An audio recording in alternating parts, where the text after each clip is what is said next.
Hello, this is Sandy Grayson. I'm here at DemoGala Day, and I have a super special guest, the one, the only, Dave Bacon.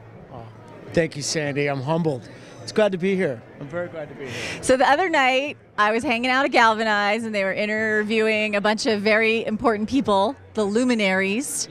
And this dude came in. I was kind of like sleeping a little bit, checking out, and this dude came in, and he's talking about silly putty. Yeah, I know. Yeah. So you have a lot of energy, and everybody seems to know you. You're kind of known around town as the connector. You know everybody behind the camera at ICOSA as well as in front of the camera. Can you tell me a little bit about your story and what's better with bacon and what's Dave Bacon all about?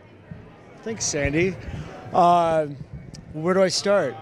You know, when I was a young boy in San Francisco, California, you know, I'm really grateful for the industry that I've found myself in, and kind of the field that I've carved out, and it is all about connection. And you know, for better or for worse, my name being Bacon, there's this whole idea of degrees of separation, or in my case, are there 6 degrees of Dave Bacon as well as Kevin?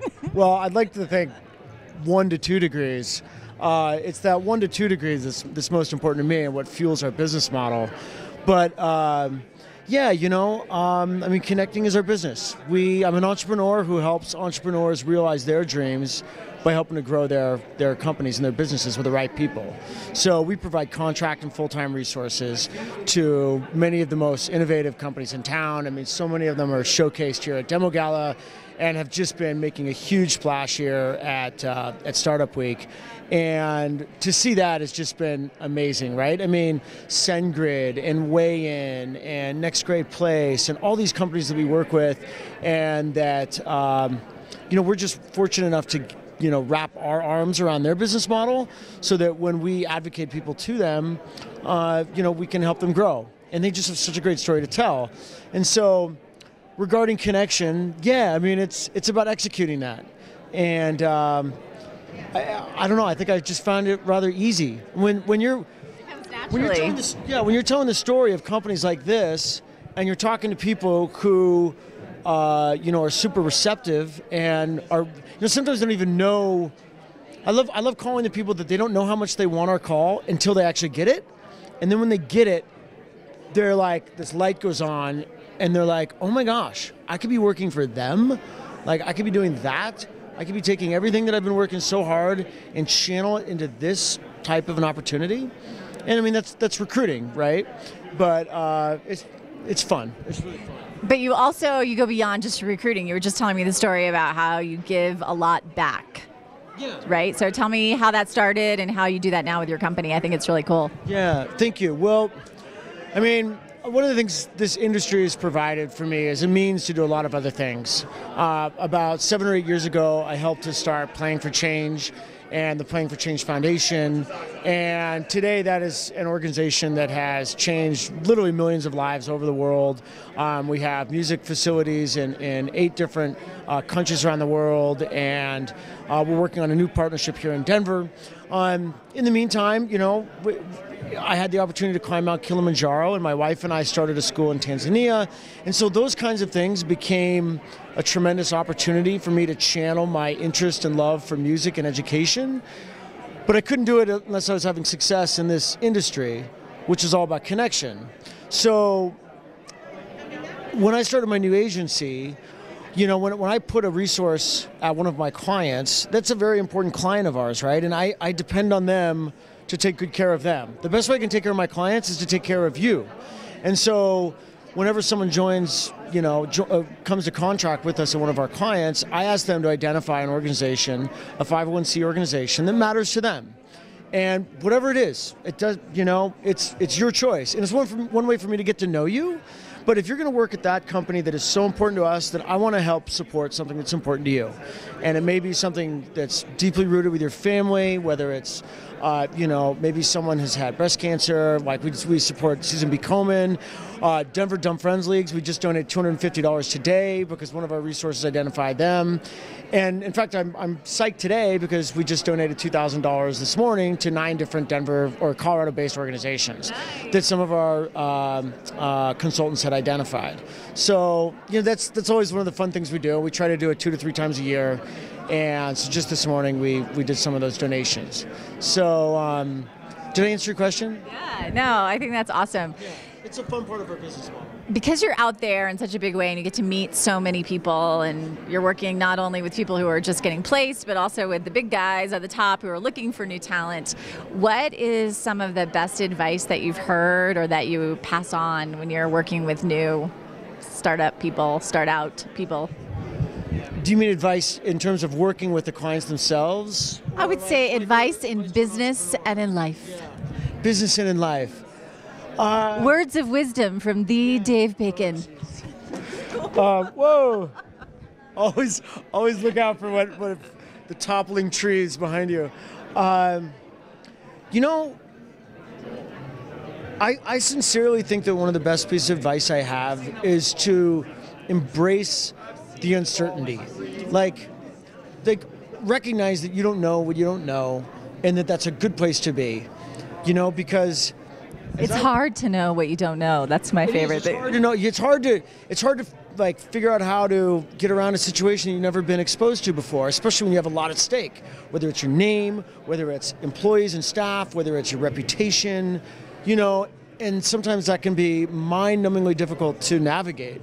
And I think that one of the things that I've learned is to just appreciate having that feeling of the weight of the world on your shoulders, and just being able to better understand that that's an opportunity for me to grow, that I'll figure it out, and that it's okay not to know what to do. Like somewhere it'll come to me, the answer, and I just through good communication and being candid with yourself and with your clients, the right path will surface, so to speak. But I love what I don't know, right? I mean, I have twin girls who are 4 months old, and while I have a 4-month-old son or 4-year-old son, I'm a dad of 3, but I don't know how to be a dad. Frankly, I mean, and me either. I feel like I'm screwing my kids up every day, pretty much. Yeah. Pretty much. Yeah. But it's good to not know what you don't know. I think that's a good place to be. Tell me, what are some of your impressions of Denver Startup Week? Oh man, there's so many positive impressions. This has actually really exceeded my expectations. I knew this was going to be a big week, but it has evolved into something that's really, really showcasing what's happening. I guess that I knew what was happening in Denver, but it's like there's just validation is just unfolding before us.